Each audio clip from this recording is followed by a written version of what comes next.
যিনি হাজার মাইল দূর থেকে বাংলাদেশকে নেতৃত্ব দিয়েছেন ফ্যাসিস্ট হাসিনা বিরোধী আন্দোলনে। এই হাসিনা বাংলাদেশে অত্যাচারের রামরাজত্ব রেখেছিলেন 15.5 বছর। এর আগে মঈনুদ্দিন ফখরুদ্দিনের 2 বছরের অত্যাচারকালীন সময় ধরে 17.5 বছরেরও কিছু বেশি সময় বাংলাদেশে আমরা নির্যাতিত ছিলাম। ওই সময় আরেকজন স্বপ্নদ্রষ্টা রাজনীতিবিদ হিসেবে বাংলাদেশের মাটিতে যিনি আবির্ভূত হলেন, শহীদ রাষ্ট্রপতি জিয়া রহমান এবং দেশনেত্রী বেগম খালেদা জিয়ার যোগ্য উত্তরসূরি বিএনপির ভারপ্রাপ্ত চেয়ারম্যান জনাব তারেক রহমান, উনি আবার বাংলাদেশের মানুষকে আচার আলো দেখালেন।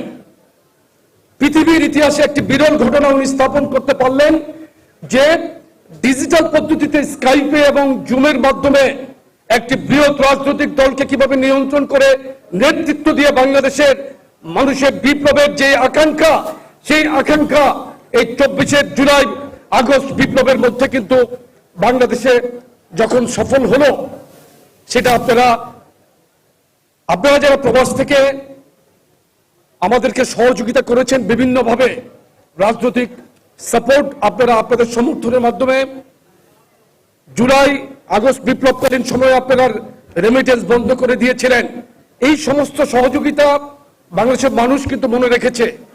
পাশাপাশি আপনি একটা জিনিস খেয়াল করেন যে জুলাই এবং আগস্টের বিপ্লব কিন্তু ওই আপনার যেটা 20-21 দিনের যে আন্দোলন, যারা আজকে বলতেছে যে আন্দোলনের ফলশ্রুতিতে এই ফ্যাসিস্ট সরকারের পতন হয়েছে, সম্পূর্ণ ভুল কথা।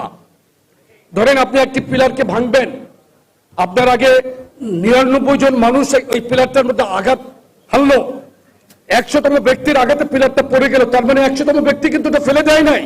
এর আগে 99 জন কিন্তু পর্যায়ক্রমিক ভাবে ওই পিলারটাকে আঘাত করেছে।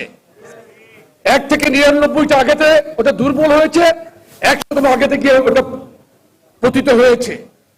এই যে 15.5 বছর যে আন্দোলন, এই আন্দোলনে আমাদের দীর্ঘ ইতিহাস, অত্যাচারের ইতিহাস, আওয়ামী লীগের অত্যাচার দীর্ঘ দেড় যুগ 18 বছরের প্রায় কাছাকাছি সময় পর্যন্ত বিএনপির যে অত্যাচার ভোগ করেছে, প্রায় আপনার 50 লক্ষাধিক নেতাকর্মী নামে মামলা ছিল, হাজার হাজার নেতাকর্মী গুম হয়েছিল, নিহত হয়েছিল। এর মধ্যে এত অবদান, এত আপনার রাজনৈতিক এত অত্যাচারের মধ্যেও কিন্তু বিএনপি কোনোদিন একদিনের জন্য বিএনপি কিন্তু আন্দোলনের মাঠ থেকে পিছু হটে নাই। প্রিয় নেতা জনাব তারেক রহমান কিন্তু বিএনপিকে মাঠেই রেখেছিলেন। এই 17 বছরে প্রায় 5 বার আমি কারাবরণ করেছি, এই 17.5 বছরে প্রায় 5 বার আমি কারাবরণ করেছি। সর্বোচ্চ কারাবরণ ছিল আমার একটানা 11 মাস। তো এই যে বিএনপির নেতা কর্মীদের এই যে আত্মত্যাগ, এই আত্মত্যাগকে একটি মহল আজকে উড়িয়ে দিতে চায়, এটা কিন্তু সম্ভব না।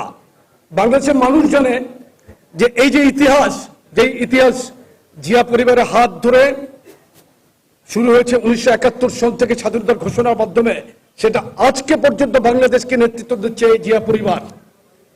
শহীদ রাষ্ট্রপতি জিয়া রহমানের যোগ্য উত্তরসূরি বিএনপির ভারপ্রাপ্ত চেয়ারম্যান জনাব তারেক রহমান আজকে বাংলাদেশকে তার কাঙ্ক্ষিত লক্ষ্যে নেওয়ার জন্য কিন্তু প্রতিনিয়তই উনি কিন্তু মানুষের সামনে কিন্তু উপস্থাপন করছেন তার নতুন নতুন চিন্তা ভাবনা, এবং বাংলাদেশের মানুষ কিন্তু ইতিমধ্যে এই তার বক্তব্যগুলোকে মনে প্রাণে কিন্তু নিচ্ছে। এই জন্য আপনাদের কিছু দায়িত্ব আছে। আমি একটি কথা আপনাদেরকে আজকে বলি যে আমি কিন্তু মালয়েশিয়াতে যে এই যে আমার আশা, এটা কিন্তু আপনাদের যুবদল মালয়েশিয়ার শাখা কিন্তু আমাকে রিকোয়েস্ট করে নাই, মালয়েশিয়ার শাখা কিন্তু আমাকে বলেন যে আপনি আসেন।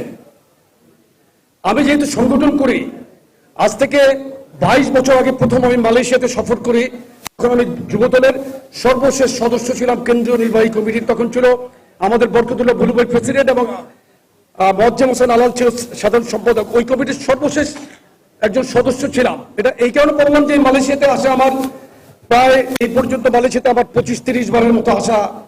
এমনি ব্যক্তিগত কাজে আমি এসেছিলাম, হয়তো ঘুরতে এসেছিলাম, বিভিন্ন কাজে এসেছিলাম। এবারের এই মালয়েশিয়া আসাও কিন্তু আমার একটা ব্যক্তিগত সফর। গত 5 বছর যাবৎ দায়িত্বকালীন আমি এই, আপনারা হয়তো জানেন যে যুবদলের সাধারণ সম্পাদকের দায়িত্ব পাওয়ার আগে আমি বরিশাল টিম লিডার হিসেবে দায়িত্ব পালন করেছিলাম। তৎকালীন সময় 2 বছর, এরপরে প্রায় 25 মাস সাধারণ সম্পাদক, এরপরে আবার প্রায় আজকে 7 মাস, প্রায় 5 বছর এই দায়িত্বকালীন সময়ের কারণে আমি বাংলাদেশের বাইরে কোথাও যেতে পারি নাই। শুধু জেল থেকে বের হওয়ার পর একবার আল্লাহ সুযোগ দিয়েছিল ওমরা করার জন্য আমি সৌদি আরব গিয়েছিলাম। তো এবার পরিবারকে নিয়ে একটু বাইরে সময় কাটানোর জন্য আমি আমাদের প্রিয় অভিভাবকের কাছে ছুটি চাওয়ার পর উনি আমাকে ছুটি মঞ্জুর করেছেন এবং উনি তখন বললো যে তুমি যখন যাবা একটি সাংগঠনিক মিটিং করে আসো। তখন এই মিটিং এর কথা আমি জাহাঙ্গীরকে বললাম যে জাহাঙ্গীর, আমি যেহেতু মালয়েশিয়া যাচ্ছি, আমার ব্যক্তিগত উদ্যোগেই কিন্তু এটা আমার আশা। এখানে কেউ কিন্তু আমাকে আনার জন্য বলে নাই যে আপনি আসেন, মালয়েশিয়া আসেন, প্রোগ্রাম করেন। আমি যেহেতু সংগঠন করে এই সংগঠনের সভাপতি হিসেবে জনাব তারেক রহমান সাহেব আমাকে নির্বাচিত করেছেন, আমার যে দায়িত্বের জায়গা থেকে চিন্তা করলাম আপনাদের সাথে একটু পরিচিত হই, আপনাদেরকে একটু আমি দেখি। আমাকে যেহেতু কাজ করতে হবে, ইতিমধ্যে আপনারা দেখেছেন গত সপ্তাহে আমরা প্রায় 10টি জেলা ইউনিট করেছি বাংলাদেশে। এর মধ্যে অন্যতম জেলা বগুড়া জেলা করেছি, ফেনী, দিনাজপুর, খুলনা মহানগর, খুলনা জেলা, আর বহির্বিশ্বের করেছি আমরা ইউনাইটেড কিংডম, যুক্তরাজ্যের কমিটি করেছি।